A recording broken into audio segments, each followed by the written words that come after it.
இப்ப third recipe பண்ண போறத பத்தி நீங்களே கொஞ்சம் சொல்லிடுங்க மேம். இது வந்து கேட்டி டாட்டி ஜூஸ். ஓகே, ஃபர்ஸ்ட் அந்த பெயருக்கான அர்த்தத்தை நீங்க சொல்லுங்க. கேட்டினா கேரட், டாட்டினா டொமேட்டோ. ஏன் இதுன்னா இது தெரியாம நான் ரொம்ப நேரம் அது என்ன கேட்டி டாட்டின்னு கன்ஃபியூஸ்டாவே இருந்தேன். அது வந்து சின்ன குழந்தைங்க கேரட்டை கேட்டின்னு சொல்லும், டொமேட்டோவை டாட்டின்னு சொல்லும். அதுதான் சின்ன குழந்தைங்கள அவங்களோட பாஷையிலேயே இந்த பேர். சூப்பர். ஸோ இப்போ இந்த குழந்தைக்காக நீங்க அந்த கேட்டி டாட்டி ஜூஸை செஞ்சு கொடுக்க போறீங்க. ஸோ இதுக்கு என்னெல்லாம் தேவையான பொருட்கள்? கேட்டி டாட்டி ஜூஸ் செய்வதற்கு தேவையான பொருட்கள்: புதினா, எலுமிச்சை பழம், சர்க்கரை, கேரட், தக்காளி. இப்போ இதை செய்ய ஆரம்பிக்கலாமா? செய்ய ஆரம்பிக்கலாம். ரொம்ப ஈஸி.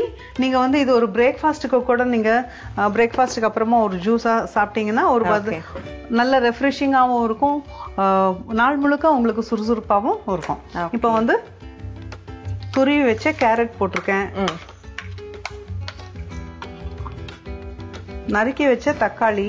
ஓகே, உங்க டேஸ்ட்டுக்கு எப்படி வேணுமோ அந்த மாதிரி. இதுக்கு வந்து நாட்டு தக்காளி சூட் ஆகாது, ஆப்பிள் தக்காளி தான் போடணும். அப்புறம் ஒரு பிஞ்ச் ஆஃப் புதினா அந்த ஃப்ளேவருக்காக. அதுக்கப்புறம் கொஞ்சமா லெமன் ஜூஸ்.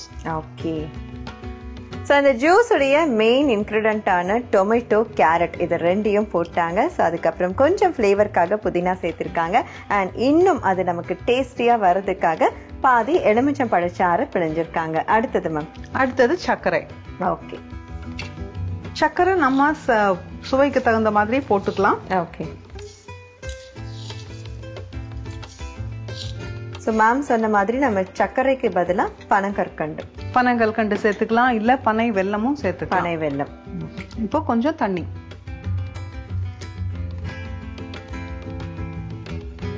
நம்ம கேரட்லாம் வந்து குழந்தைங்களுக்கு நம்ம சமைச்சு அதை வந்து கொடுத்தோம் அப்படின்னு சொன்னா ஒரு 10 மைல் தூரத்துக்கு ஓடிடுவாங்க வேண்டாம் அப்படின்னு.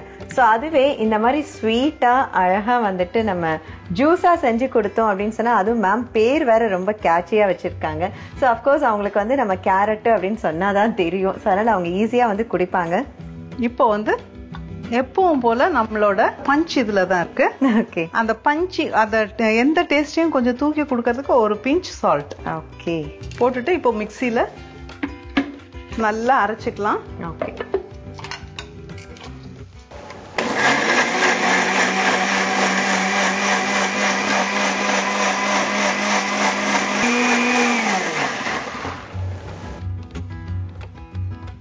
இப்போ மிக்ஸில நம்ம ஜூஸ் அரைஞ்சு நம்மளுக்கு ரெடியா இருக்கு. இன்னும் ஒரு நிமிஷத்துல ஜூஸ் குடிச்சிடலாம். வா, சூப்பர். ஸோ நான் கூட ஏதோ பெரிய ப்ராசஸ் இருக்கும் அப்படின்னு நினைச்சேன். ஆனா வந்து ரொம்ப எளிமையா ஒரு ஆரோக்கியமான ஜூஸ் வந்து ரெடி பண்ணிருக்காங்க. எடுத்தாச்சு, வடிகட்டியாச்சு.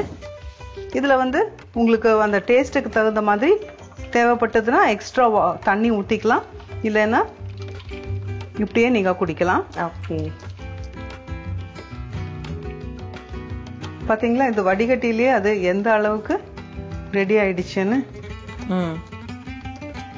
இப்போ இந்த அரைச்சு எடுத்திருக்கமே இதுக்கு வந்து ஒரு ரெசிபி சொல்றேன். அரைச்சு எடுத்திருக்கிறதுல நமக்கு இந்த அளவுக்கு ஒரு பல்ப் கிடைக்குது.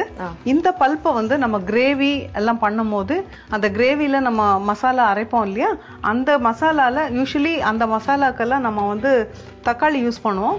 இதுலயும் தக்காளி இருக்கு, கேரட் இருக்கு, கொஞ்சம் புதினா இருக்கு.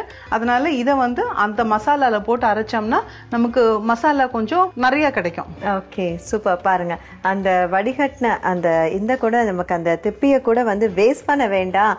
அதுல இருக்க அத்தனை சத்துக்கள் அதுலயும் நிறைந்து இருக்கு. அதனால அதை நம்ம பண்ணக்கூடிய கிரேவில வந்து சேர்த்துக்கலாம் அப்படின்னு சொல்லியிருக்காங்க. பட் கொஞ்சம் இனிப்பு மட்டும் இருக்கும். அப்படி நீங்க வந்து அந்த பல்ப்பை வந்து வேஸ்ட் பண்ணாம ஏதாவது கிரேவில எதுலயாவது சேர்க்க போறீங்க அப்படின்னா நீங்க வந்து மிக்சியில போட்டு அரைக்கும் போது அந்த இனிப்பு சேர்க்க வேண்டாம். அதாவது பனங்கற்கண்டோ சர்க்கரையோ சேர்க்காம அரைச்சு இது வடிகட்டிட்டு அதுக்கப்புறமா நீங்க சர்க்கரை ஆட் பண்ணிக்கலாம். இப்ப ரொம்ப ரெடியா இருக்கு. நான் உங்களுக்கு சர்வ் பண்ணிடுறேன். தேங்க்யூ.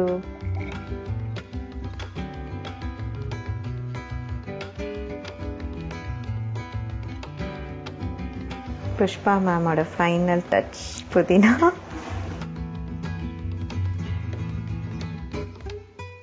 இப்போ ஜூஸ் ரெடி.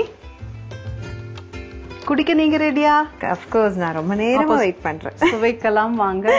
Thank you ma'am. சரி, இவ்வளவு அழகா ஒரு பிரசன்டேஷனோட கொடுத்தா யாருக்கு தான் குடிக்க மனசு வராது? சரி, இதனுடைய சுவை வந்து எப்படி இருக்குன்னு பார்க்கலாம்.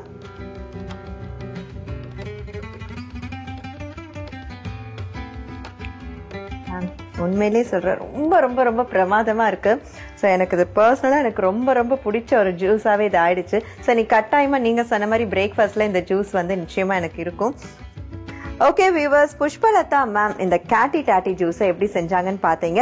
இதனுடைய பெயர் மட்டும் அட்ராக்டிவா இல்லைங்க, இதனுடைய ருசியுமே வந்து ரொம்ப ரொம்ப அட்ராக்டிவா இருக்கு. சோ கண்டிப்பா நீங்க ட்ரை பண்ணி பாருங்க. அதிலும் குறிப்பா அம்மாக்களுக்குலாம் தன்னுடைய பிள்ளைங்களுக்கு எப்படிடா இந்த கேரட்டை கொடுக்கறது அப்படின்னு யோசிச்சுட்டு இருப்பாங்க. சோ அவங்களுக்காகவே இன்னைக்கு புஷ்பலதா மேம் இந்த அற்புதமான ஜூஸை உங்களுக்காக செஞ்சு காட்டியிருக்காங்க. அது மட்டும் இல்ல, அது வடிகட்டின கண்டென்ட்டை கூட எப்படி நம்ம கிரேவில வந்து யூஸ் பண்ணிக்கலாம் அப்படின்ற ஒரு அற்புதமான விஷயத்தையும் சொன்னாங்க. Thank you so much ma'am.